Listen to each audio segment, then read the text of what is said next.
여러분 이어서 보겠습니다. 보시면 93페이지 기본수 93페이지 3 연부취득입니다. 연부취득 보시면 자, 연부란 뭐냐? 매매계약서상의 연부계약 형식을 갖추고 일시 완납할 수 없는 대금을 2년 이상에 걸쳐 일정액씩 분할하여 지급하는 것을 말합니다. 그리고 그 취득가액의 총액이 면세점에 적용받지 않는 것에 있어서는, 그러니까 취득가액이 50만 원 이하 면세점을 적용받는 경우에는 이 연부취득 규정을 적용하지 않고요. 밑줄은 그 사실상 연부금 지급일을 취득일로 본다 밑줄입니다. 그래서 매회 지급되는 사실상 연부금 지급일을 취득일로 하는데, 대개 연부취 거래는 여러분 보세요. 연부거래는 연부취득, 연부거래는 사람들이 뭐 500만 원, 5천만 원, 5억짜리 거래하면서 5년, 10년에 걸쳐서 연부거래한다? 속 터져 죽겠죠? 그래서 대개 50억, 500억, 5천억짜리 같은 거 거래를 할 때, 예를 들자면 갑과 을이 만약에 어떤 부동산을 총 연부금액 50억짜리 거래인데 연부 매매 계약을 체결했는데요. 5년의 기간에 걸쳐서 매년 10억 원씩 연부금 지급하는 방식으로 연부 매매 계약을 체결했습니다. 그러면 첫 해 연부금 지급일이 계약서상으로는 2021년 3월 10일이었어요. 계약서상으로 연부금 지급일은. 근데 실제로는 3월 19일 날 연부금 치러지면 이 사실상 연부금 지급된 때 이때부터 취득세를 신고납부합니다. 이때 취득세는요. 연부금은 취득세를 계산할 때 총 연부금의 50억 곱하기 세율이 아니라 요 해 지급되는 계약서상으로 첫 해 지급하기로 한 연부금액은 10억이었는데 실제로는 8억 원의 연부금이 지급되면 이 사실상 지급된 연부금액 있죠?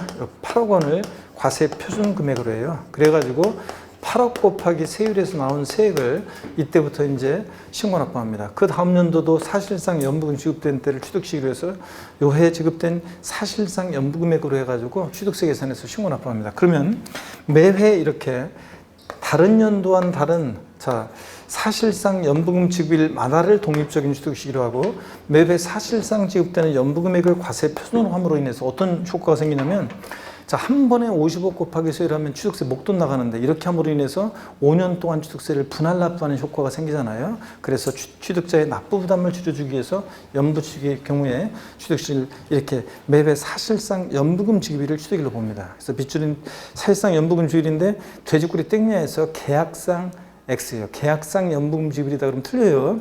계약상 연부금 지급일이 아니라 언제다? 사실상 연부금 지급일입니다.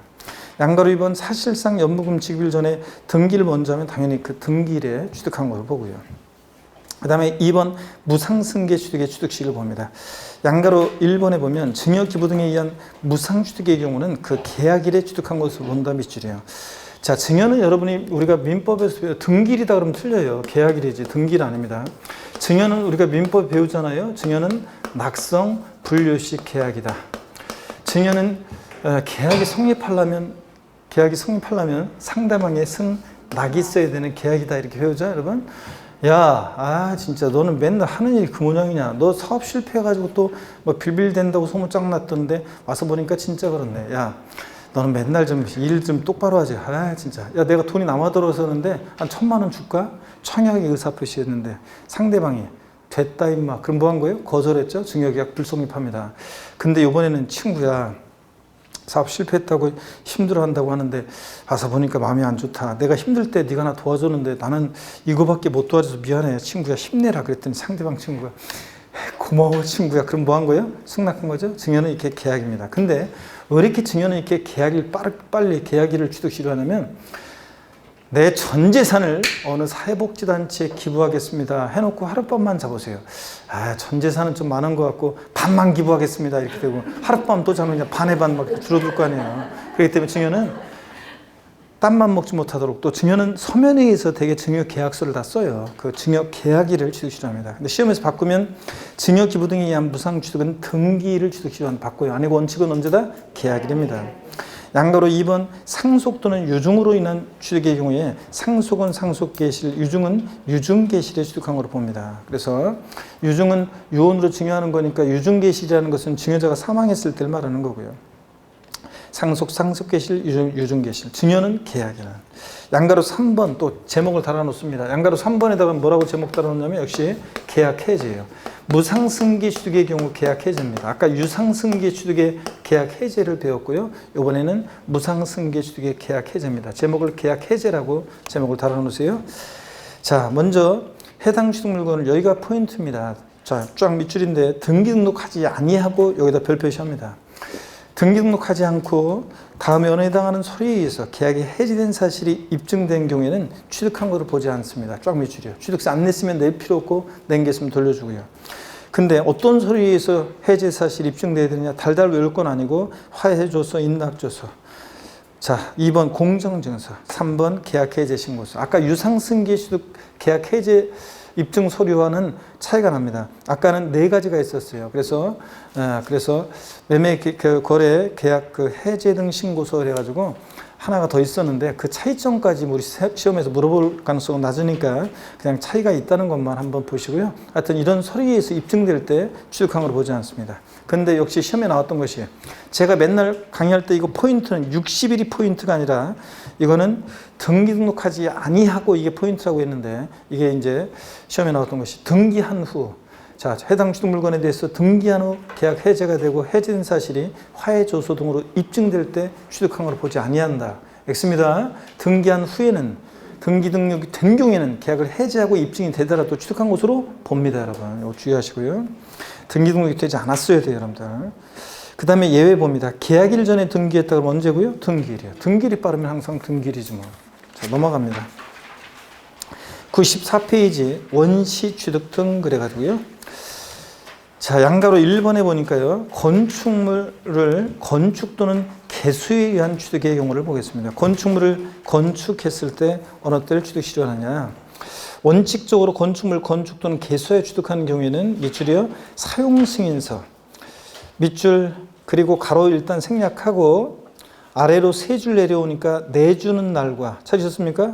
를 내주는 날과 아래로 3줄 내려오니까 하나, 둘, 세 번째 줄 내주는 날과 사실상 성일 중 빠른 날에 취득한 걸 본다. 밑줄 짝이야. 그래서 건물을 건축하거나 개수에 취득했을 때는 원칙적으로 사용승인서 내주는 날인데 그 전에 사실상 사용을 하면 그날이니까 비교해서 중 빠른 날 밑줄.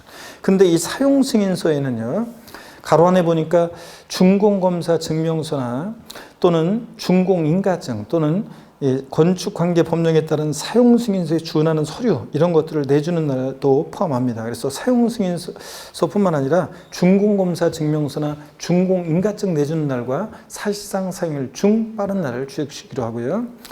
자, 예외를 봅니다. 사용승인서 내주기 전에 만약에 임시사용승인을 받았다 그러면 임시사용승인을 또 사용승인서 또는 임시사용승인서를 받을 수 없는 경우에는 그 사실상 사용이 가능한 날을 말하고요. 하여튼 이런 날과 사실상 사용일 비교해서 중 빠른 날입니다.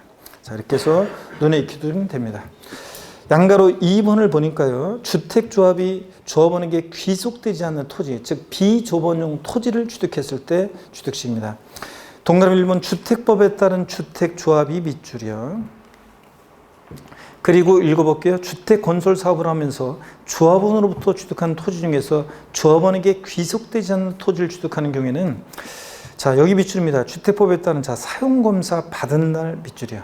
주택조합이 비조번용 토지를 취득할 때는 사용검사 받은 날입니다. 이거 바꾸면 다음 날, 사용검사 받은 날에 다음 날이다 이렇게 바꿀 수 있는데 아니고 사용검사 받은 날에 취득한 걸로 보고 비조번용 토지를 동그라미 2번입니다.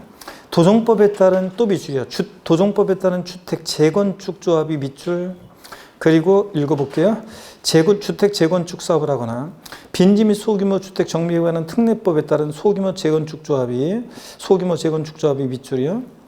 그리고 읽어볼게요. 소규모 재건축 사업을 하면서 조합원으로부터 취득한 토지 중에서 조합원에게 귀속되지 않는 토지, 즉 비조원용 토지를 취득할 때는 자, 법령 규정에 따른 여기 밑줄 맨 마지막 제줄 소유권 이전 고실의 다음 날에 밑줄이요. 토지 취득한 걸로 본다 밑줄이요. 그래서 주택조합이 비조번용 토지를 취득할 때는 사용검사 받은 날입니다. 받은 날. 이건 다음 날 아니라는 거 기억하고 소유권 이전 고실의 다음 날 주택 재건축조합이 비조번용 토지를 취득할 때는 그러면 양도소득세에서나 취득세에서나 소유권 이전 고실 환지 처분 공고일 이런 거 나오면요. 항상 그 다음 날이에요. 예? 그래서 제가 요거 28회 때 기출되는데 제가 항상 그랬어요. 사용검사 받은 날은 다음날 아니라는 거, 다음날 집어넣으면 틀리다는 거, 소유권 이전고시, 환수성 공고 이런 거라면 항상 다음날 이게 포인트다. 소유권 이전고시 1 이렇게 바꾼다고 그랬어요, 시험에. 그랬더니 시험에서 실제로 있죠. 요게 28회 시험 때 취득 시기 문제가 지문이 굉장히 길게 나왔어요. 그래서 대부분의 수험생이 너무 지문이 기니까 포기하고 민법보다 더 길어? 포기하고 지나가려고 하는데 어떤 수험생이 얘기했어요, 저한테. 포기하려고 지나가려고 하는데 싹 보니까 소유권 이전고시 딱 보이더래요. 그러면서 동시에 제 음성이 들렸대요. 다음 날. 그래가지고 딱 보니까 소유권 이전고시 1이다. 이렇게 돼 있어요. 다음 날 없네? 딱 아싸 쫙 찍고 넘어가서 맞췄다고 하면서 교수님 음성이 들렸어요. 진짜로. 시험장에서. 그러면서 그 간증한 수험생이 있습니다. 여러분들.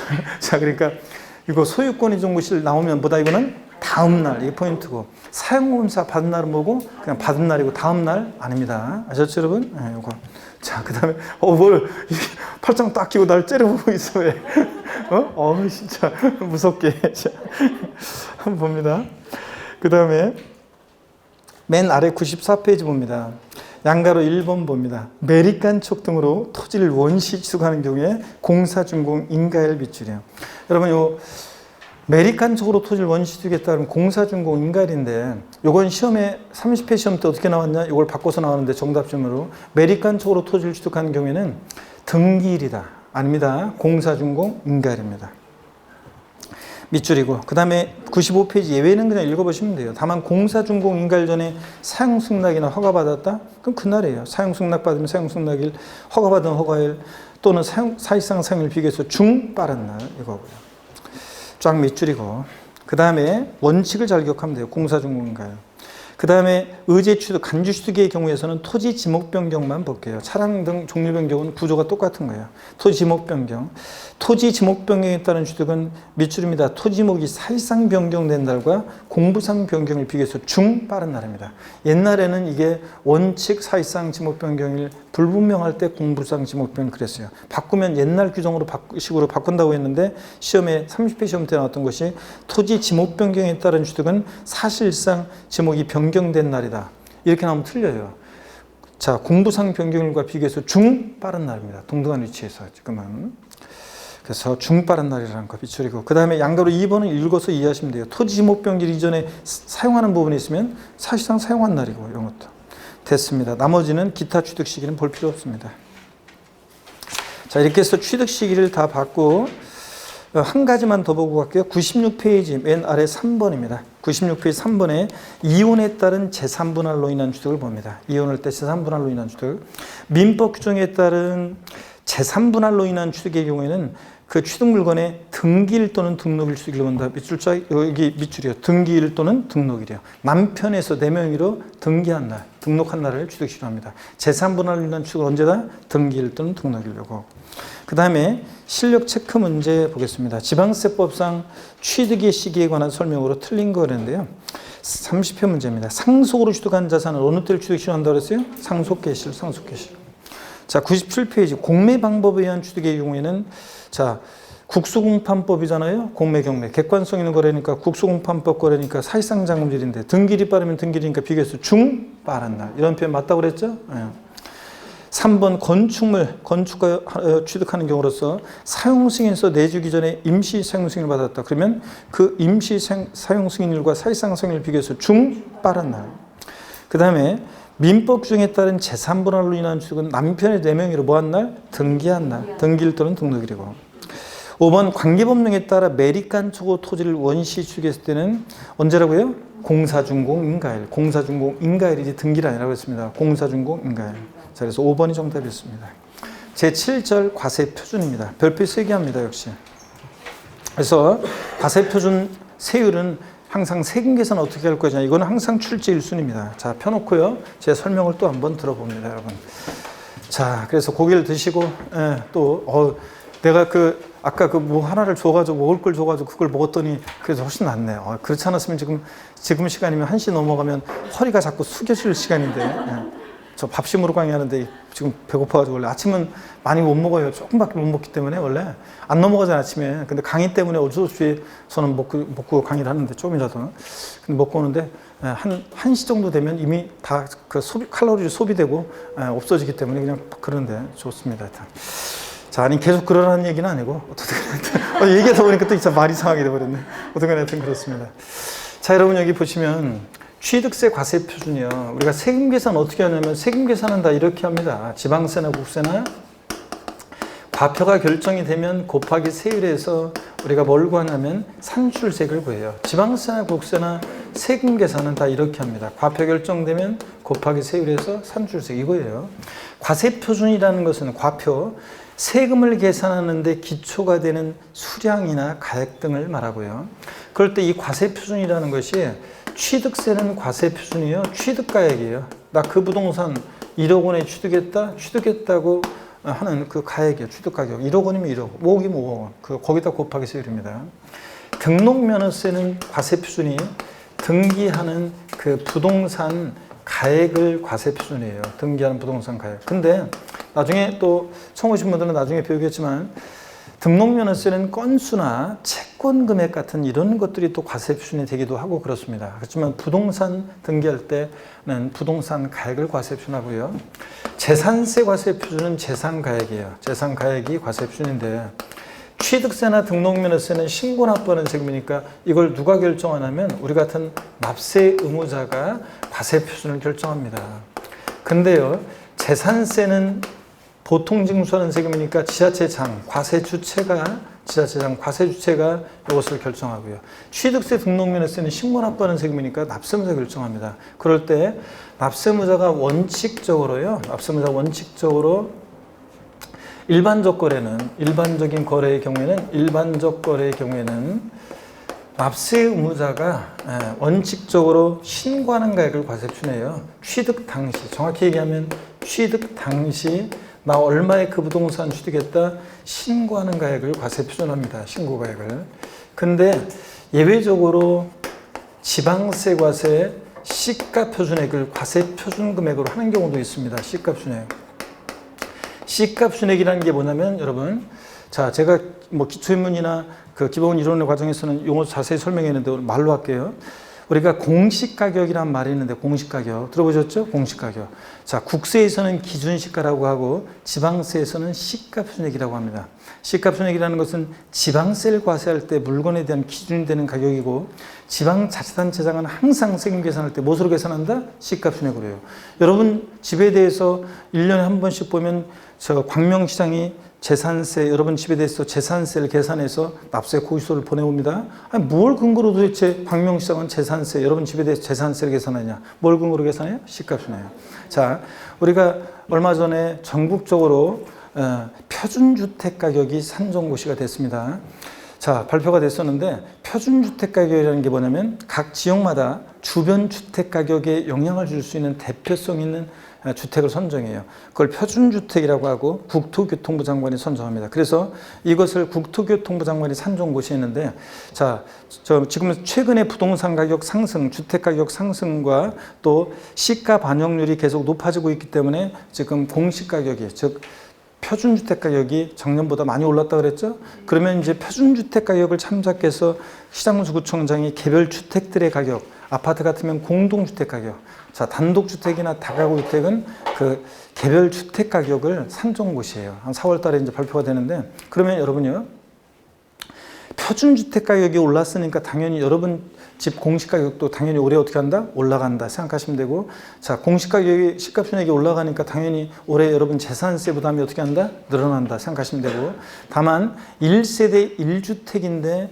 공시가격이 6억 원이 하다. 그러면 그런 집은 올해 재산세, 1세대 1주택에 대한 재산세 특례 규정에 의해서 전년도보다 세금을 깎아줍니다. 그래가지고 재산세 부담이 작년보다 줄어들 것이고, 그 다음에 근데 이제 공시가격이 6억을 초과하거나 다주택이거나 법인 소유 주택에 대해서는 당연히 공시가격 상승한 만큼 이제 재산세 부담이 늘어날 것이고 그렇습니다. 자, 어떻든 간에 시가순액이라는 거, 지방세를 과세할 때 물건에 대한 기준이 되는 가격이다. 지방자치단체장은 항상 세금 계산할 때 무엇으로 계산한다? 시가순액으로. 또 토지는 개별 공시지가, 주택은 개별 주택 가격이나 공동 주택 가격이 주택의 시가순액입니다. 그 정도만 아시면 돼요. 더 이상 자세한 건 됐고요. 그러면 어떤 경우에 지방세, 과세, 시가순액을 과세 표준화하냐고요? 납세무자가요, 무신고예요. 취득세는 원칙적으로 납세무자가 신고납부하는 세금인데 신고납부를 안 해? 그럼 그대로 끝나는 거 아니죠? 지자체장이 다시 세금 계산합니다. 항상 무엇으로요? 시가순액으로. 또는 신고했는데 신고서에 신고가액의 표시가 없어요. 얼마에 취득했다고 하는지 신고가액 표시가 없어. 이것도 무신고로 봅니다. 또는 납세무자가 신고했는데 신고한 가액이 지방세, 과세 이 시가순액보다 미달하게 적게 신고가 돼요. 여러분, 여기까지 얘기가 어떤 얘기냐면, 이 얘기가 어떤 얘기냐면, 우리가 소위 말해서 시가라는 가격대가 이 정도 가격대다 그러면 지방세, 과세, 시가순액 이 공시가격은 소위 말해서 시가에 뭐 70%가 지금 요번에 보니까 뭐 표준주택 가격 반영된 거 보니까 시가 반영률이 뭐 68%, 70% 지금 70% 이렇게 됐다고 육박했다고 하더라고요. 근데 여러분, 실제로는 보면은 부동산 가격이 막 뛰고 막 있는 그런 지역 같은 데는 제가 최근에도 제가 얘기 안 해드렸나요? 31회 시험 작년에 합격해가지고 처음으로 이제 실무에 나와서 첫 계약을 딱 하게 생겼는데 막 불안한 거예요. 뭐든지 막 세금 관련한 것도 불안하고 막 뭐든지 불안하고 막 그러니까 고객한테 잘 확실하게 얘기를 해줘야 되는데 막 불안하고 그러니까 일단 저한테 전화해가지고 확인차 이제 전화했더라고요. 근데 얘기 들어보니까 그 얘기 속에서 지금 7억짜리인데 실제 거래하는 건 지금 이번에 파는 건 7억인데 공시가격이 얼마냐고 물어보니까 3억밖에 안 돼. 야, 일남에 보니까 작년도 건데, 물론 아직까지는 올해 거 저 산정고시가 안 됐잖아요. 전년도 게 공시가격이 3억이야. 야, 그러면 지금 뭐 절반도 반영이 안 됐다는 얘기잖아요, 지금. 그런 경우도 있고 그렇습니다. 그러니까 실질적으로는 막 뭐 60%, 뭐 55% 그렇습니다. 70%까지 또 일부 지역은 반영이 됐고요. 자, 그러면 근데 어떻든 간에 어떤 사람이 신고한 가격이 이 시가순액보다 낮게 신고가 돼요. 그러면 객관적인 입증이 없는 한은 뭐야? 시가에 60, 70에서 시가 표준액이 산정고시 됐는데 이거보다 더 낮게 신고해? 그럼 불성실 신고했다고 와서 지자체장이 다슈가표 결정합니다. 무엇으로요? 시가순액으로. 신고한 가액 시가순액 미달하게 신고되면 시가순액입니다. 여기까지 이해되시죠, 여러분들? 그럼 또 여기까지 얘기를 다시 한번 사례로 보면, 갑과 을이 어떤 부동산 거래했는데 이 부동산의 지방세, 과세, 시가표준액이 만약에 1억이에요. 을이 취득했다고 신고한 가액이 만약에 1억 2천이에요. 자, 그러면 취득세는 얼마를 취득했다고 신고해야 됩니까? 을은? 얼마 취득했다고 신고해야 돼요? 자, 얼마? 1억 2천이죠, 여러분들. 원칙적으로 취득세는 취득 당시 신고하는 가액의 과세 표준이에요. 신고한 가액에다 곱하기 세율해서 세액 계산하는 겁니다, 이렇게. 근데 이렇게 하는 건데, 이번에 이렇게 하겠습니다. 신고를 안 했어요. 신고를 안 하면 그대로 끝나는 거 아니죠? 지자체장이 다시 과표 결정합니다. 항상 지자체장은 무엇으로 과표 결정해요? 시가순액으로. 곱하기 세율에서 세액 계산하고, 나온 세액에 대해다가 불성실 신고한 것에 대한 가산세를 합해가지고 합한 금액을 납세 고지서를 발부해서 징수합니다. 그러니까 취득세는 원칙은 신고 납부하는데 예외적으로 가산세부터는 고지서가 발부되니까 보통 징수 방법으로도 징수할 수 있다. 배웠잖아요. 우리가 조세 총론에서 신고 납부하는 지방세 원칙 신고 납부, 예외적으로 가산세부터는 보통 징수 방법으로도 징수할 수 있는 거고요. 그 얘기입니다. 또는 신고했는데 신고한 가액이 시가순액이 미달하게 신고돼. 그럼 불성실 신고했다고 와서 지자체장에 다시 과표 결정합니다. 시가순액으로. 곱하기 세율 세액 계산하고 불성실 신고한 것에 대한 가산세 계산해서 거기서 발부합니다. 이런 거예요. 자, 그래서 취득세 과세 표준은 원칙적으로 취득 당시 신고하는 가액, 예외적으로 시가순액인데 이런 경우에.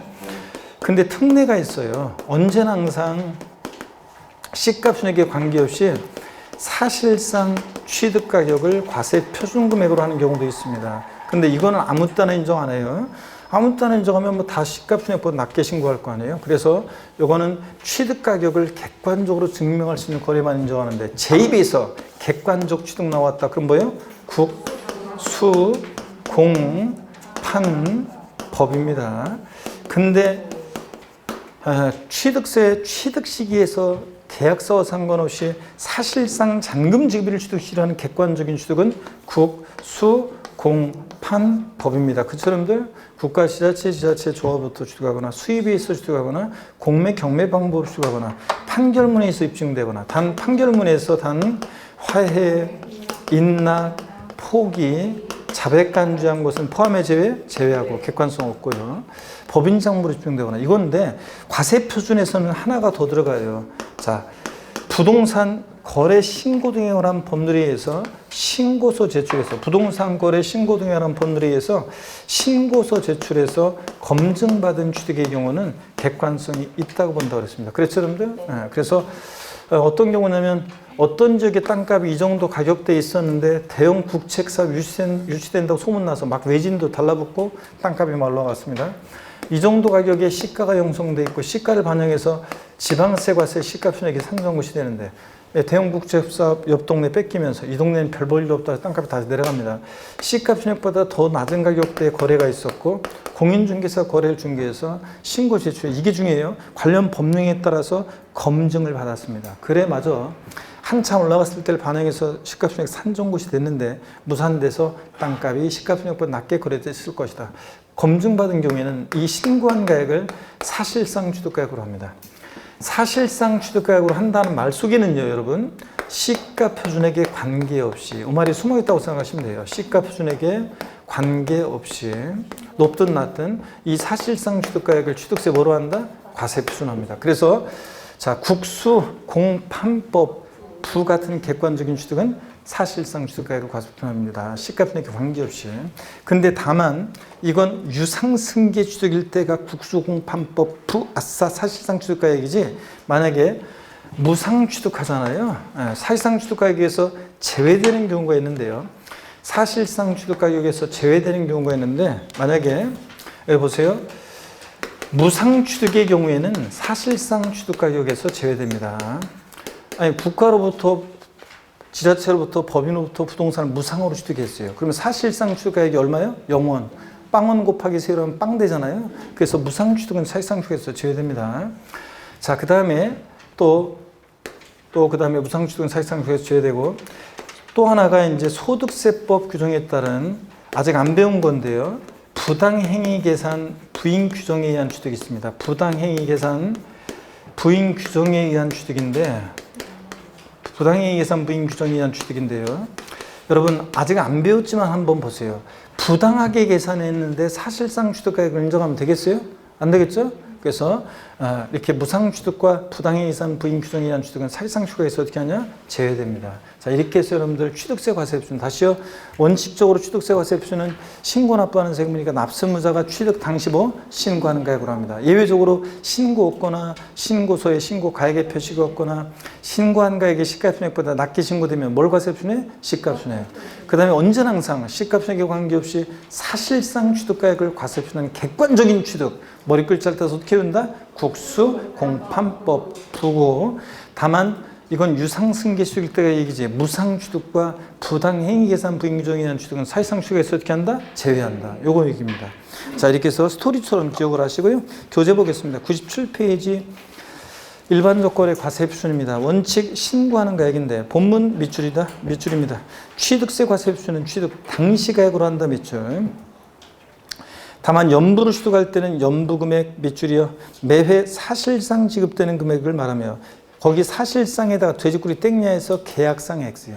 계약상 지급하기로 한 연부 금액은 10억이었는데 올해 근데 실제는 8억 지급되면 8억 원 이겁니다. 사실상 지급되는 금액을 말하고 취득 금액에 포함되는 계약본을 포함해서 연부 취득은 연부 금액이고요. 자, 세 번째 줄 끝에 이 경우 취득 당시 가액은 밑줄입니다. 취득자가 신고한 가액으로 한다 밑줄. 그래서 우리가 합쳐가지고 취득세 과세 표준은 취득 당시 뭐요? 신고하는 가액이 과세 표준입니다. 취득 당시 신고하는 가액. 나 얼마에 취득했다? 신고하는 거야. 예외 시가총액이 되는 경우요. 다음의 경우는 시가총액을 과세 표준한다 그래서 미처 체크입니다. 신고 없거나 또는 신고가액 표시가 없거나 또는 신고한 가액이 시가표준액 것도 뭐하게? 적게 신고돼요. 이렇게 불성실 신고하면 지자체장이 다주가표 결정하는데 무엇으로? 시가표준액으로 넘어갑니다. 98페이지입니다.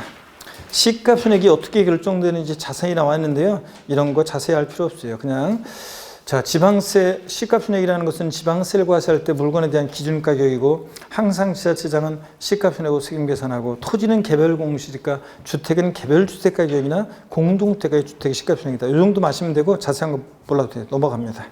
어디로 가시냐면 쭉 넘어가서 100페이지 넘어갑니다. 100페이지 넘어가니까 그 중간에 사실상 특례 사실상 취득가격 과세표 내린 경우가 나오죠. 특례 사실상 취득가격 봅니다. 다음에 취득이요. 가로 비출입니다. 증여기부 그 밖에 무상 취득 및 그 아랫줄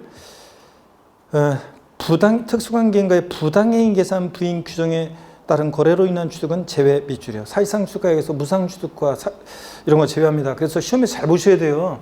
국가나 지자체로부터 부동산을 무상으로 취득한 경우에 그 사실상 취득가액을 과세 표준화한다. X입니다. 사실상 취득가액을 과세 표준화한다면 무상 취득은 사실상 취득에서 어떻게 한다? 제외됩니다. 자, 그 다음에 계속 이어서 봅니다. 세 번째 줄에 대해서는 신고 또는 신고가액의 표시가 없거나 그 신고가액의 시가표준액이 미달한 때에도 불구하고 사실상 취득가액 또는 연부금액을 과세표준한다. 어떤 경우에 항상 시가표준액에 관계없이 사실상 취득가액 또는 연부금액을 과세표준하느냐? 동그라미 1번 국가지자체 지자체 조합으로부터 취득 국외 동그라미, 외국으로부터 수입에 의한 취득 수의 동그라미, 판결문 판의 동그라미, 가로 비출입니다. 화해 포기 낙 자백 간주한 것은 제외. 자, 절 보세요, 여러분들. 시가표준액이 1억짜리 부동산인데 시가표준액 1억짜리 부동산인데 절 보세요. 화해 조소상으로 입증되는 가액이 시가표준액에 미달하는 경우에도 화해조소상으로 입증되는 가액이 시가표준액에 미달하는 경우에도 화해조소상 입증되는 가액을 취득세 과세표준금액으로 한다. OX요. 화해조소상으로 입증되는 가액이 시가표준액에 미달할 때도 화해조소상 입증되는 가액으로 과세표준한다. X입니다. 이 화해조소상으로는 사실상 취득가액을 증명할 수 있는 서류가 되지 않으니까 시가표준액이 미달하면 뭘 과세 표준한다? 시가표준액입니다. 이런 얘기예요. 그 다음에 판결문에 의해서 입증되는 경우 판의 동그라미, 그 다음에 법인장부 법의 동그라미, 공매방법 공의 동그라미, 자, 부동산 거래 신고당 법률에서 검증받은 취득 부의 동그라미. 순서는 바뀌었지만 우리 어떻게 외운다고요? 순서는 바뀌었지만 국수 공판법 부 이렇게 외웁니다. 그 다음에 또 한 번 보세요. 공매 경매 방법으로 취득하는 경우인데 시가표준액이 1억짜리인데 자, 공매 가액이 또는 경락가액이 7천원입니다. 취득세 과세 표준 금액은 얼마로 합니까? 일대는 경락가액으로 과세 표준합니다. 공매 경락가액을 아셨죠? 공매 경매도 포함입니다. 당연히. 그 다음에 순서 바뀌었지만 국수공판법 부고요. 그 다음에 101페이지 한번 보겠습니다. 101페이지 맨 꼭대기에 나뭇잎 표시 같은 게 있죠? 봅니다. 자, 이 경우 사실상 취득가액이 관할 세무서장이나 지방국세청장으로부터 통보받은 자료나 부동산 거래 신고에 관한 법률 6조에 따라서 제대로 조사를 다시 한번 해봤더니 그 조사 밑줄입니다. 그 통보받은 자료 또는 조사 결과에 따라 확인된 금액보다 적은 경우에는 그 확인된 금액을 과세한다. 그러니까 밑줄은 포인트는 그 맨 첫 번째 줄의 사실상 취득가액이 밑줄, 그 줄 끝에 통보받은 자료 밑줄, 그 아랫줄 조사 결과에 따라 확인된 금액보다 적은 경우에는 확인된 금액을 과세한다. 포인트는 확인된 금액. 여기다가 여러분이 자, 별 표시입니다. 확인된 금액으로 합니다. 그러면 어떤 거냐? 우리가 사실상 취득가액을 국수공판법부 부동산 거래 신고되는 법률 신고서에 검증받은 취득은 사실상 취득가액을 과세하는데 사실 이때 검증이 제대로 실무적으로 보면 제대로 이렇게 잘 안 됐어요. 형식적으로 이렇게 합니다. 그러다 보니까 제대로 검증이 안 됐어요. 그래서 사실상 취득가액으로 해서 여태까지는 확정이 되면 그거로 이제 끝났어요. 그런데 이 사람들이 이제 거래를 했는데 얘가 사실상 취득가액을 과세표준했어요. 부동산 거래 신고상 보면 검증받은 취득이라고. 근데 얘가 매도인이 세무서에 뭐 신고한 게 있잖아요. 그래서 세무서에 신고한 것에 의해서 통보받은 자료로 세무서장으로부터 통보받은 자료로 비춰봤더니 이게 사실은 차이가 있음이 확인됐어요. 그러면은 이 사실상 취득가액이, 얘는 사실상 취득가액으로 신고했는데 이 사실상 취득가액이 이런 것에 의해서 통보한 자료에 의해서 확인된 금액보다, 자, 이 사실상 취득 가격이 더 이 확인된 금액보다 적어요. 이게 더 커요. 그럴 때는 뭐로 하느냐? 이 확인된 금액을 과세표현한다, 그런 얘기인데, 여러분요, 시험에서 바꾼다 그러면 뻔하지. 그 사실상 취득가액이 확인된 금액보다 적은 경우에도 그 사실상 취득가액을 과세표현한다 이렇게 바꾸겠죠? 아니, 확인된 금액으로 합니다. 이 법령 규정이 사실은 왜 작년에 신설된 건데, 이게 왜 신설이 됐냐면요, 사실은 이런 것 때문에 그래요. 이게 신설이 된 게 왜 신설이 됐냐면, 이런 것까지 포괄하기 위해서 한 거예요. 사람들이 만약에 보세요, 이게 시가 순액이, 아까도 얘기했지만 시가 순액이 굉장히 낮아요, 공시가격이. 근데 지금 시세는 굉장히 많이 올라 있어요, 지금 시세가. 그럼 차이가 엄청납니다. 아까 얘기했듯이 어떤 그 제자분, 합격생분 실제 거래 가격은 7억인데 공시 가격은 3억으로 돼 있는 그런 경우가 있잖아요. 그러면 차이가 엄청 많이 나요. 그러면 사람들이 어떻게 하냐면요, 신고를 안 해버려요. 그럼 취득세 신고 안 하면 어떻게 되는지 볼까요? 신고 안 하면요, 자, 과세권자가 시가손액 과표 다시 결정하죠. 곱하기 세율 하죠. 그래가지고 세액 계산하고 가산세를 합했는데 예를 들자면 합한 금액이 이 합한 금액으로 해서 부과가 되는데 요 정도 가격밖에 안 될 때가 있어요. 그래가지고 이만큼 이득을 볼 수도 있단 말이죠. 그래서 그런 것을 막기 위해서 사실상 여태까지 부동산 거래 신고들은 보면 신고서에서 검증받은 취득이거나 또 뭐 이런 거 신고 안 해가지고 시가손액으로 확정이 되거나, 자, 그랬을 때도 일단은 이것을 나중에 다시 검증해가지고 확인된 금액에 비춰봐서 차이가 있으면 뭐로 확인된 금액으로 세금을 다시 확인된 금액으로 다시 확인해봤더니 이게 확인된 금액이에요. 다시 확인된 금액으로 세금을 부과한다, 그런 얘기입니다. 그리고 가산세도 다시 부과하고 또 세금도 추징하고요. 자, 이런 규정이에요. 그래서 포인트는 시험에서 바꾼다 그러면 이 사실상 취득가액이 이런 확인된 금액보다 적을 때는 뭘 과세표로 한다? 확인된 금액으로 한다. 이게 포인트입니다. 바꾸면 사실상 확인된 금액보다 적은 경우에도 사실상 취득가액으로 한다. 바꾸겠죠? 이것만 주의합니다. 맨 꼭대기에 있는 얘기. 자, 그리고 취득가격 범위인데요. 사실상 취득가격, 국소공판법 부의 경우는 사실상 취득가격을 과세표로 하잖아요. 이때 이 사실상 취득가격에 포함되는 게 있고 포함되지 않는 게 있어요. 그래서 요거를 이제 우리가 배우게 될 건데요. 처음 배우는 건데 이런 것들. 자, 한번 보겠습니다. 자, 그래서 요걸 한번 보는데 일단 고기를 한번 드시고요. 자, 세울 전까지는 좀 해야 되는데 목 운동 다시 합니다. 아이고. 자, 목 운동 다시 한번 하고 반대로 돌리시고. 허리도 좌로 우로 돌립니다. 자, 기지개도 다시 한번 화끈하게 제끼시고. 자, 좋습니다, 여러분들. 힘드시죠, 여러분들? 늦게까지 공부하니까 또 많은 양을 배우니까 막 머리에 쥐가 날라고 하죠. 머리가 쥐가 난다, 막 그러면서 머리가 막 쥐가 날 때는 막 더 이상 막 입력이 안 되고 막 버퍼링이 막 생기기도 하고 정보 처리가 빨리빨리 안 되고 막, 그죠? 저장이 안 되고 그러기도 하는데 그래도 어쩔 수 없어요. 그래도 우리가 그 공부할 때 버퍼링이 생기고 막 그러더라도 막, 그리고 한쪽에서는 밑 빠진 톡처럼 한쪽에서는 막 빠져나가더라도 계속 막 넣어야 돼요, 어차피. 그래서 어떤 합격생분이 인터뷰하는 걸 봤더니 71세인가 72세 되신 분, 합격하신 분, 그 합격 그 인터뷰 영상을 보니까 중개사 시험입니다, 이번에. 타사에서 이제 타학원에서 이제 합격 그 영상을 보니까 제가 아는 분이거든요. 아는 분인데 그 보니까 이제 인터뷰하는데 얼마 전에도 제가 지나가다 보니까 그거 계속 원래 틀어놓는 건데 지나가면서 봤더니 그런 얘기 하더라고요. 그 밑 빠진 독이었었는데 그래도 계속 집어넣으니까 그래도 밑 빠진 독에서 남는 게 있었다고 하면서 그래 얘기를 하는데, 밑 빠진 독처럼 빠져나가고 막 그런 것 같지만 계속 또 집어넣다 보면 어느 순간인가는 그래도 조금씩 남아 있어요. 그래도 그러다 보면 그걸 갖고 이제 시험장 가는 거예요, 이제. 좋습니다. 자, 101페이지 보시면 취득가격의 범위입니다. 사실상 취득가격이요. 자, 국소공판법 사실상 취득가격이란 뭐냐? 취득 시기.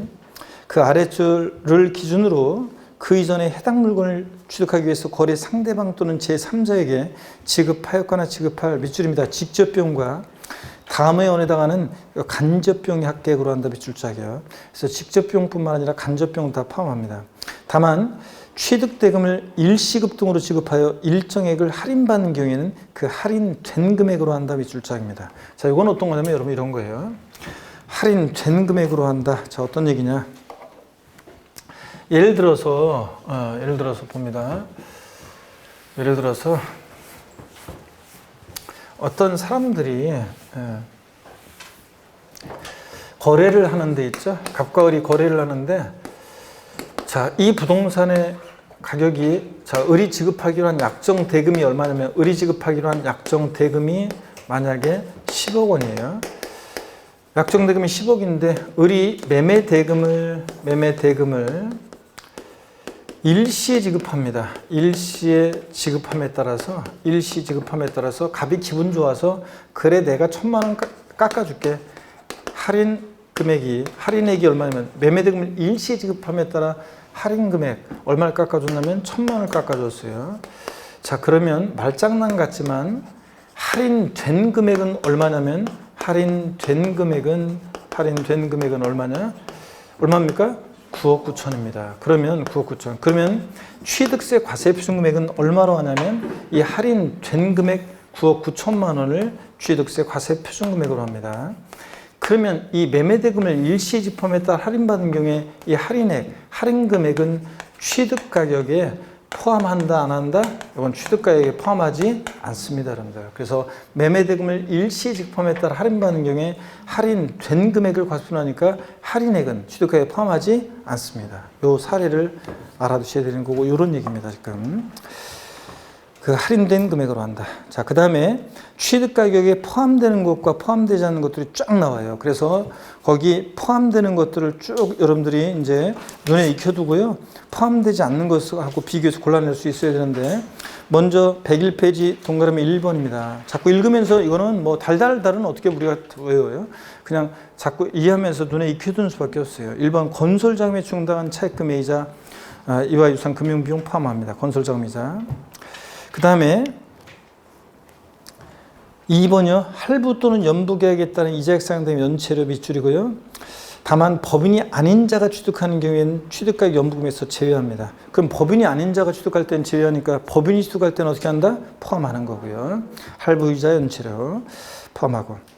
그 다음에 3번은 읽어볼게요. 그냥 농지법에 따른 농지보존부담금, 문화예술진흥법에 따른 미술작품의 설치비용 같은 거, 뭐 이런 것들. 산지관리법에 따른 대체산림자원조성비 같은 이런 것도 포함하고. 그 다음에 4번 밑줄입니다. 취득에 필요한 용역을 정발하는 대가로 지급하는 용역비나 수수료 같은 거 포함하고요. 5번이요. 취득대금의 당사자 적정에 의한 취득자 조건부담액과 채무인수액 포함합니다. 우리가 소위 말해서 전세 끼고 집을 산다고 하죠. 갭투자. 전세 끼고 집을 산다. 갭투자. 갑이 있고 있는데 전세 끼고 집을 산다. 이게 1억짜리인데 여기에 6천만 원의 전세금이 있습니다. 원래 전세금은 매도인이 갚아야 할 돈인데, 전세 끼고 집을 산다는 것은 매수인이 이 전세금, 매도인이 갚아야 할 것을 채무를 인수하기로 했다는 얘기죠. 채무를 부담하기로 했을 때. 그럼 을은 얼마만 취득대금으로 지급해요? 을은 취득대금을 얼마만 지급해야 돼요? 뭐 얼마예요? 4천만 원만 취득대금 지급하잖아요. 그러면 취득대금 외에 당사자 약정에 의한 취득자 조건부담액, 채무부담액 포함해서 얼마에 취득했다고 신고해요? 1억이요. 자, 그러니까 취득자가 부담하는 채무부담액 이거 포함합니다. 채무인수에 취득가에 포함하고. 그 다음에 동그라미 6번이요. 부동산을 취득하는 경우 주택도시기금법 규정에 따라 매입한, 자, 밑줄입니다. 국민주택 채권을 해당 부동산 취득 전에 양도를 발생하는 채권 매각 자손 같은 거 포함하고요.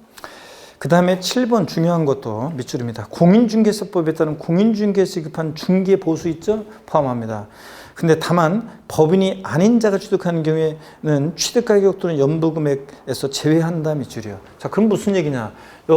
여기 잘 보세요, 여러분들. 중요한 건데 또. 할부이자 연체료요. 보세요. 할부 또는 연부계약에 따른 할부이자 연체료. 아까 위에서 봤어요. 할부 또는 연부계약에 따른 할부이자 연체료.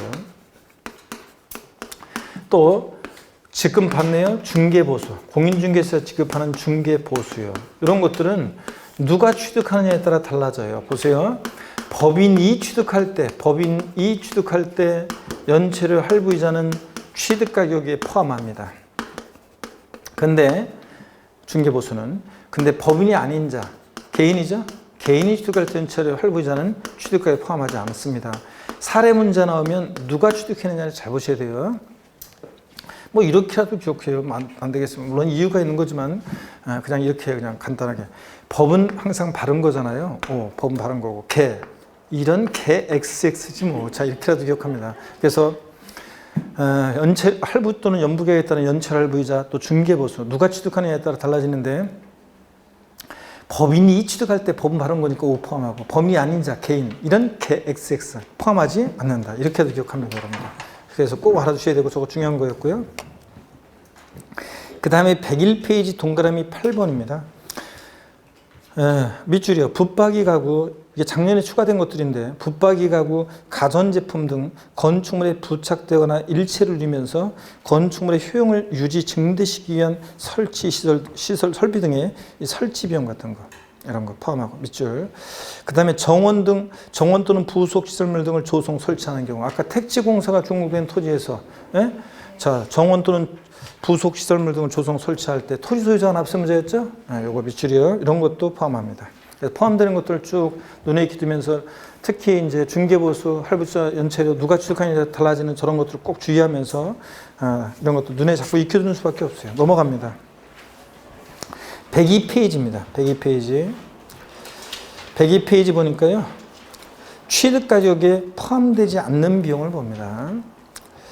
위 이래도 불구하고 다음에 언어에 해당하는 비용은 취득가격에 포함하지 아니한다 그래가지고요. 취득하는 물건의 판매를 위한 광고 선전비 등의 판매 비용 밑줄이요.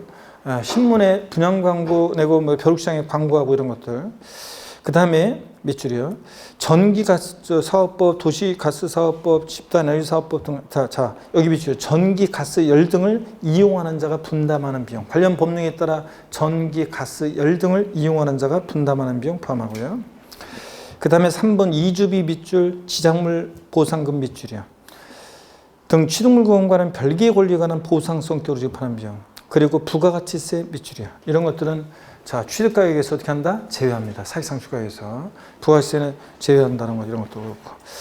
자, 그러면 포함하는 거, 포함하지 않는 것에서 이렇게 방점을 찍어서 기억하시고, 그 다음에 103페이지 한번 보겠습니다. 실력 체크 문제 봅니다. 지방세법 또는 지방세법상 사실상 취득가격 또는 연부금액을 취득세 과세표하는 경우에 취득가격 또는 연부금액에 포함되지 않는 것은 그랬습니다. 특수관계인과의 거래가 아니고 비용도 취득시즌의 규모. 자, 1번이요. 전기사업법에 따라 전기를 사용하는 자가 분담하는 비용. 전기, 가스, 열 등을 사용하는 자가 분담하는 비용은 아까 어떻게 한다고 했어요? 포함하지 않는다고 그랬습니다. 그죠? 1번 정답입니다. 2번 건설자금에 충당한 차입금 이자 포함한다고 그랬죠? 건설자금 이자. 3번 법인이 연부를 취득하는 경우에 연부계획에 따른 이자가 상당해. 자, 연체료, 할부이자 이런 것들은 누가 취득하느냐에 따라 달라지죠, 여러분들? 법인이 취득할 때 법은 바른 거니까 O 포함하고요. 법인이 아닌 자, 개인이 취득할 때는 XX고. 그 다음에 4번 취득에 필요한 용역을 제공받는 대가로 지급하는 용역비나 수수료 포함한다고 그랬죠? 취득에 필요한 거. 5번 취득대금의 당사자 약정에 따른 취득자 조건 부담액, 전세 끼고 집사할 때 채무 부담액 이런 거 어떻게 한다? 포함하고. 그래서 1번이 정답입니다. 이런 식으로 해서 포함하는 거 포함하지 않는 거 섞어놓고 고르라고 나와요. 계산 사례 문제로 나온 적도 있고. 그 다음에 간주 취득 등의 경우 과세 옵션을 보겠습니다. 건축물을 건축, 신축과 재축 제외 또는 개수한 경우. 양가로 1번이요. 건축물 건축, 신축과 재축 제외되어 있어요. 여러분 이런 것들을 여러분이 앞으로 몇 번 보게 될 건데요. 잘 보세요. 앞으로 여러분이 몇 번 보게 될 게 건축돼 있고요. 건축물 건축돼 있고 신축과 재축 제외 이렇게 돼 있어요. 신축과 재축 제외. 이렇게 돼 있는 것을 몇 번 보게 될 건데요. 우리가 공법에서 배우잖아요. 건축물 건축 그러면 건축에서 건축이라고 하면 여러분 공법에 배우잖아요. 건축이라고 하면 신축, 재축, 증축, 개축, 이전 등을 말한다. 이렇게 배우잖아요. 그럼 그 건축에서 신축과 재축을 제외하니까 뭐가 남아요? 증축, 개축 등이 남잖아요. 그래서 여기서 이런 거예요. 이렇게 써 있어도 우리 뭐라고 읽냐면 앞으로 증축 등 써놓고 증축 이렇게 읽습니다. 증축. 자, 증축 이렇게 읽어요. 여러분, 뭐라고 써 있어도 뭐라고 읽는다 그런 거 있잖아요. 그래서 제가 뭐라고 써 있어도 뭐라고 읽는다, 멋진 말 없냐 그랬더니 어떤 수강생분이 사랑이라고 쓰고 아픔이라고 읽는다. 어떤 수강생이, 실제로 수강생이 다 알려준 거예요. 어떤 수강생은 뭐라고 써도 뭐라고 읽는다, 뭐 멋진 말 없냐 했더니 묵묵함이라고 쓰고 합격이라고 읽는다. 어떤 수강생 남편이라고 쓰고 왼수라고 읽는다. 어떤 수강생 뭐 없어요 그랬더니 남편이라고 쓰고 로또 복권이라고 읽는다. 그래서 사람들이 진짜로 그랬더니 장난으로 그랬더니 더럽게 안 맞아서 그러면서 얘기했고, 제가 또 싫어한데요. 어떤 수강생이 예전에요, 한 7, 8년 됐어요. 제가 이 부분 이제 뭐라고 써도 뭐라고 읽는다 이거 강의하고 이제 했는데, 그 저쪽에서 이제 제가 그때 택시 타고 밤에 강의 끝나고 택시 타는 곳이었던 것 같아요. 택시 타려고 기다리고 있는데 저쪽에서 막 어떤 수강생이 날 부르면서 뛰어요. 교수님 그러면서 막 뛰어오더라고요. 그래서 난 내가 뭐 놓고 간 거 있나? 그래서 왜 그러나 그래서 했더니 막 뛰어가지고 숨을 몰아쉬면서 교수님 아까 그 수업 시간에 그 뭐라고 써도 뭐라고 읽는다 했잖아요. 그 좋은 말 생각났는데요. 그래서 그래 그랬더니 저기 강성규라고 쓰고 꽃미남이라고 읽는다. 이러면서, 그렇게 하면서, 와서 그런 얘기 하더라고요. 20대 수강생이. 그래서 내가, 진짜 그 말 한마디 하려고 여기까지 뛰어온 거냐? 하여튼 뭐 고마운데, 하여튼 고맙다. 그러면서 이제 갔는데, 그 말 한마디 하려고 뛰어온 그 수강생도 있었구나. 자, 여러분. 여러분들 별로 반응은 별로 없죠. 그런데, 뭐라고 했다고? 강성규라고 쓰고, 꽃미남이라고 읽는다. 20대 수강생이 얘기한 게 중요해. 뭘 아예 야율분에 안 믿는 거예요, 지금? 그 다음에 7, 8년 됐다는 거. 자, 어떻든 간에 그렇습니다. 자, 여러분, 이렇게 돼 있어도 항상 여러분 이제 뭐라고 읽는다고요? 증축. 이렇게 읽습니다. 그래서 증축, 건축물 증축하거나 개수한 경우에 가액의 증가가 있을 때 가액의 증가를 취득했다고 간주한다고 우리 간주 취득에서 배웠죠? 그때 과세표는 뭐가 되냐면 증가한가액입니다. 미출자예요. 그래서 이렇게 건축물 증축이나 개수로 가액의 증가했을 때 간주 취득의 경우 증가한가액 과세표 나옵니다. 밑줄이고 양가로 2번은 참고적으로 보는 거예요. 다만 신고 또는 신고가액 표시가 없거나 신고가액이 다음에 정하는 시가표준액보다 적을 때는 뭐로 한다? 시가표준액으로 한다. 이런 거 넘어갑니다. 잠깐만요. 그 보조단 넘기지 말고 보조단을 보니까 간주 취득이 아니라 신축과 재축 같은 원시 취득의 과세표준은 그 신축하는데 소요된 비용, 건축비를 말합니다. 건축에 소요된 비용, 건축비가 과세표준이에요. 보조단 오른쪽에 신축과 재축, 원시 취득은 건축하는데 소요된 비용이 과세표준이에요. 간주 취득은 뭘 과세표준하고? 증가한 가액이고, 증축이나 개수로 가액 증가했을 때는 증가한 가액이고, 신축, 재축 같은 원시 취득은 건축한 소요된 비용입니다. 참고적으로 비교하시고요. 밑줄 놓고 104페이지 봅니다. 104페이지 2번은 선박 차량 개장비도 똑같아요. 가액이 증가했을 때 증가한 가액 과세표 나옵니다. 그래서 2번의 양가로 1번의 끝에 증가한 가액 밑줄이고, 3번 토지 지목 변경입니다. 토지 지목을 사실상 변경한 경우에 그로 인해서 밑줄입니다. 증가한 가액 과세표 나옵니다. 역시 밭에서 대로 지목이 변경됐다, 증가한 가액입니다.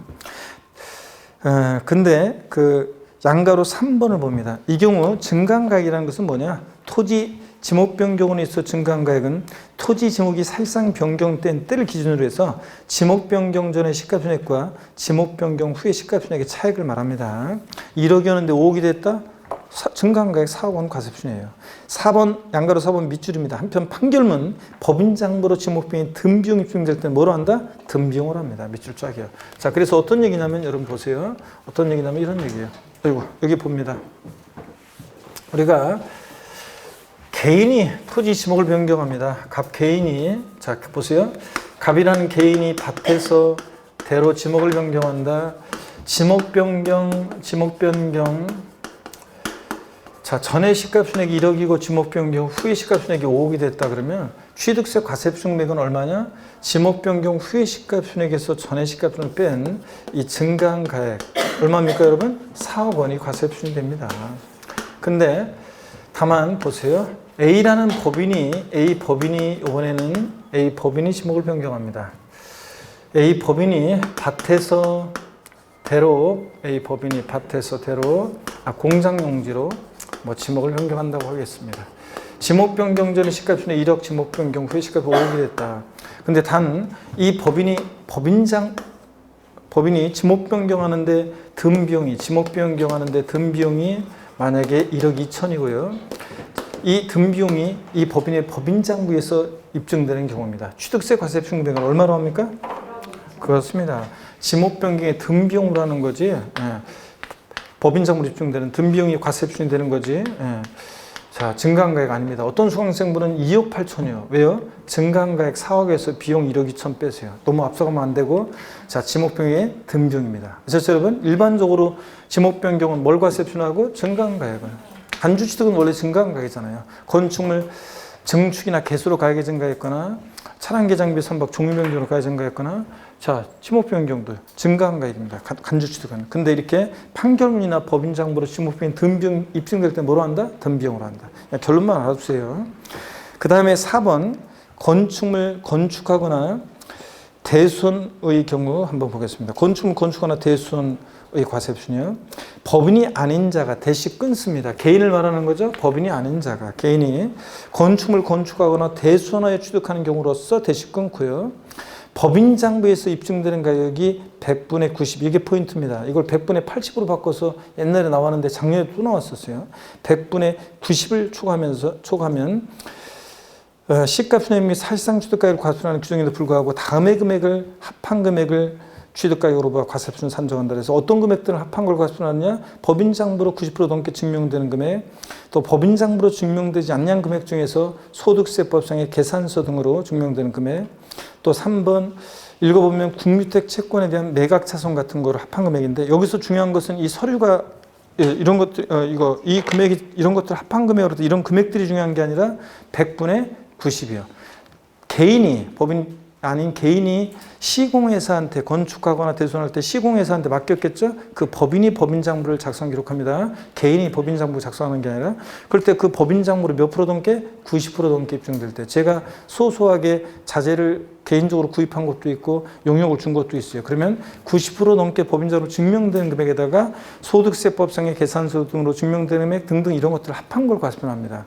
법인장부로 몇 프로 넘게 입증될 때 90%예요. 이게 포인트입니다. 100분의 80으로 바꿔 2번 나왔습니다. 그래서 이게 포인트였고 그 다음에 105페이지 과점주주의 주식취득은 시험에 계산 사례 문제가 예전에 한번 나온 적이 있는데 또 계산 사례 문제가 나올 가능성이 크게 높지는 않은데 나중에 이제 제가 과점주주의 주식취득 과세표준과 이거에 대한 이거 어떻게 구하는지 나중에 다 할 거예요. 세율까지도 나중에 다 알려줄 건데 다음에 순환에 하기로 하고 일단 실력 체크 문제 한번 볼게요, 여러분들. 고유자 갑의 A, B 상장 법인에 대한 주식 보유 현황은 아래와 같다. 2021년 9월 15일 주식 취득 시 지방세법상 A 법인 보유 부동산 등에 대한 갑의 취득세 과세 표준을 계산하는 경우 취득으로 간주되는 지분 비율은 단 A 법인 보유 자산 중 취득세가 비과세 감면되는 건 없고 갑과 특수관계는 다른 주주는 없다. 2013년 설립 시 만주에서 5천주입니다. 몇 프로 주식을 보유했어요? 50%. 과점주의 아니에요. 아닙니다. 그리고 설립 시는 납세무 없죠?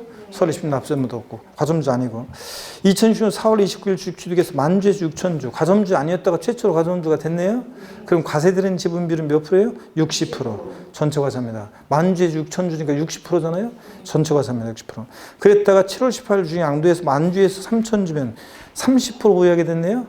과점주가 아니게 됐죠? 30%니까. 그랬다가 주식을 추가 취득해서 만주에서 7천 주니까 몇 프로 보유하는 거예요? 70%. 과점주였다가 아니게 됐다가 다시 됐을 때는 과점주였을 때 비율 60%와 다시 된 비율 70% 비교해서 몇 프로? 증가분 60에서 70 증가분 몇 프로? 10%만 과세합니다. 그래서 1번이 정답입니다. 여러분.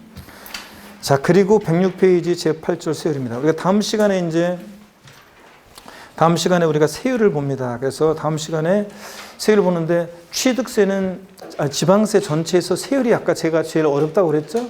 그래서 세율을 이제 보는데 세율이 제일 어렵고 요 고비만 좀 넘기면 됩니다. 그렇다면 아주 막 너무 디테일하게는 제가 강의하지 않을 건데 그래도 대략적인 내용들을 우리가 이제 공부를 하셔야 되고 세율이 고비만 넘기면 그 다음부터는 쭉쭉입니다. 이제 자 그래서 다음 주에 우리가 취득세를 다 보고 그 다음에 이제 등록면허세까지 다 보는 식으로 가도록 하겠습니다. 여러분 고생 많으셨고 다음 주에 씩씩한 모습으로 다시 뵙겠습니다. 고맙습니다.